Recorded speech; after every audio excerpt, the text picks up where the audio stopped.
Why is Geralt's hair ashen? What is the law of surprise?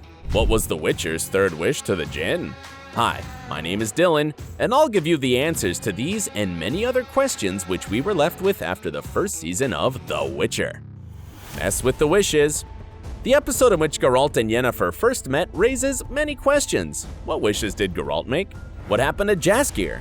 And did the Djinn actually bind the lives of Geralt and Yennefer? In the book, the witch first made an attempt to drive the Djinn away with the help of magic, but he wasn't strong enough to do it, and the Djinn returned. Then Geralt resorted to an exorcism, which he was taught by his friend, Priestess Nenneke. But that incantation not only sent the Djinn away, but also ordered him to literally f*** himself. So it's no wonder that the air elemental was infuriated. But in the series, the Witcher's magic happens to be enough to drive away the Djinn successfully. Geralt's first wish was that Jaskier would shut up. That is why the Bard's neck was swollen, and the Witcher had to seek help immediately. The sorceress he went to, Yennefer, rescued Jaskier, and Geralt finds himself immediately enthralled by her. So without a shred of a doubt, the Witcher makes his third wish. That is to always be with her. Are these feelings between Geralt and Yennefer true, or is it just magic? If this wish worked, then why did they split up? You can find the answers to these questions for yourself in the next seasons of the series, or by reading the books. But we should add that in the game, The Witcher 3 Wild Hunt, there's even a special quest, in which Yennefer forces the Witcher to go with her and kill that very Djinn. After his death, all the wishes must vanish, and the sorceress cannot wait to find out if her feelings for Geralt are real. After the Witcher kills the Djinn, Yennefer remains the same, but Geralt has to make his choice. What do you think? Are their feelings real? We'll wait for your opinion in the comments. Why did Geralt demand the law of surprise? We come across this ancient custom 3 times in the series.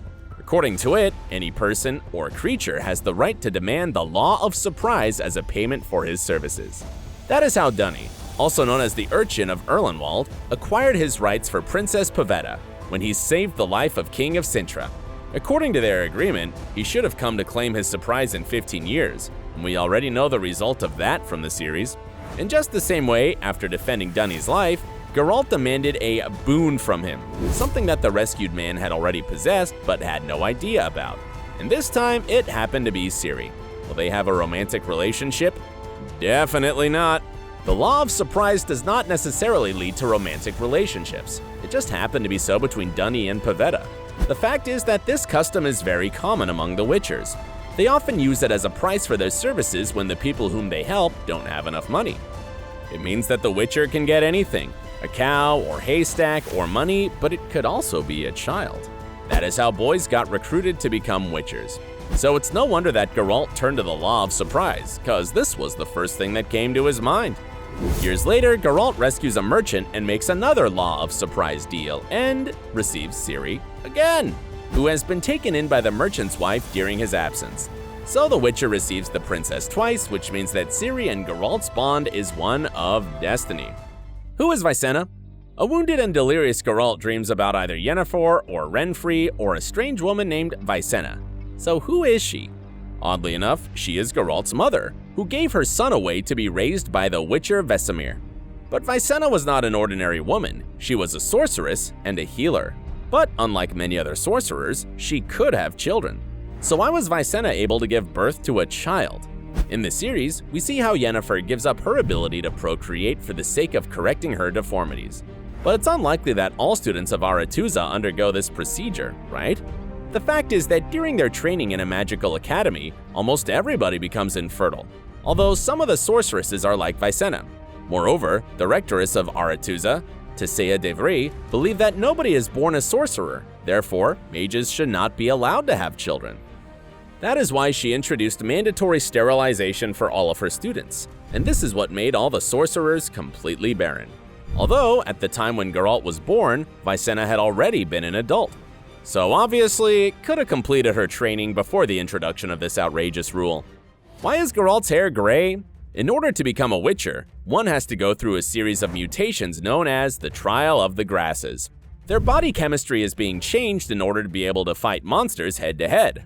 That means that they are much faster and stronger than ordinary people, and also have enhanced regeneration abilities.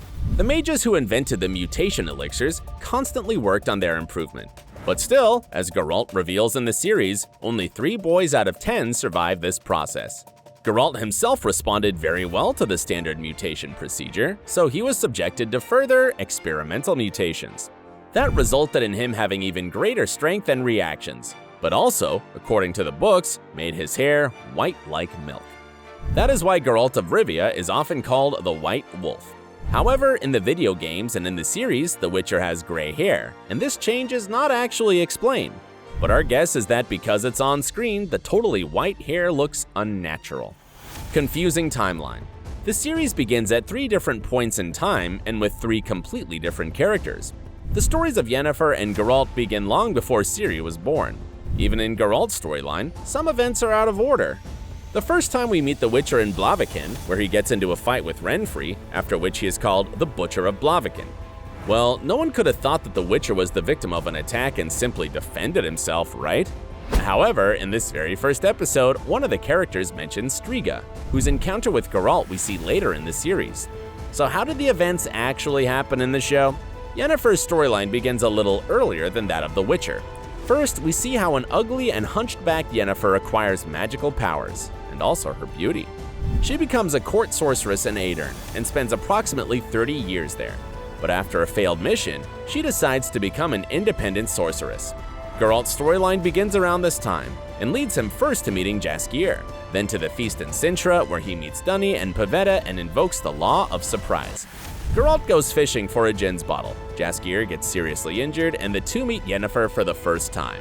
Later, during one of the journeys, the Witcher meets her again and finally tells her about his last wish to the Jinn.